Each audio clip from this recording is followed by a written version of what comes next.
موعدنا اليوم مع خلق الإخلاص لله تعالى، لأنه هو أساس كل عمل وغاية كل مريد. فعمل بلا إخلاص لا أجر له، وصلاة بلا إخلاص لا ثواب لها، وصدقة بلا إخلاص لا قيمة لها. وتعريف الإخلاص هو تنقية العمل من الشوائب وجعله خالصا لله تعالى. والمخلص هو من يقصد وجه الله تعالى ابتغاء مرضاته في كل فعل يفعله، سواء كان قولا أو عملا، لا رياء ولا سمعة ولا طلبا لمدح الناس.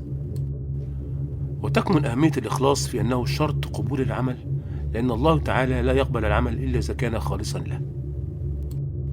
قال الله تعالى: فمن كان يرجو لقاء ربه فليعمل عملا صالحا ولا يشرك بعبادة ربه أحدا. كما أن النبي صلى الله عليه وسلم قال: إنما الأعمال بالنيات وإنما لكل امرئ ما نوى.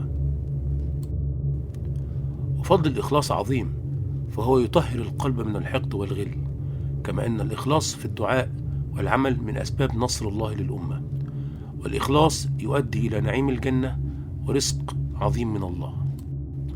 ومظاهر الإخلاص في حياة المسلم هي عبادة الله وحده لا شريك له، أي التوحيد الخالص، واتباع الرسول صلى الله عليه وسلم، أي التجريد والمتابعة، أداء الصلاة والصوم والزكاة والحج وغيرها لوجه الله دون انتظار مدح الناس، الأمر بالمعروف والنهي عن المنكر ابتغاء وجه الله لإصلاح المجتمع. السؤال هنا: كيف نحقق الإخلاص؟ الإجابة هي بطرق ثلاثة.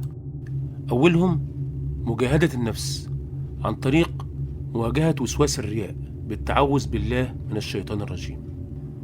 ثانيهم الدعاء، فادعوا الله أن يرزقك الإخلاص، فقد كان النبي صلى الله عليه وسلم يقول: اللهم إني أعوذ بك أن أشرك بك شيئا أعلمه وأستغفرك لما لا أعلمه. ثالثهم السرية عن طريق الإكثار من الأعمال الصالحة سرا، والابتعاد عن مواطن الشهرة والظهور ما لم يكن في ذلك مصلحة شرعية. خلاصة القول: خلي نيتك دايما لله والأجر مضمون. اللهم اجعل أعمالنا خالصة وجهك الكريم، ولا تجعل فيها رياء ولا سمعة.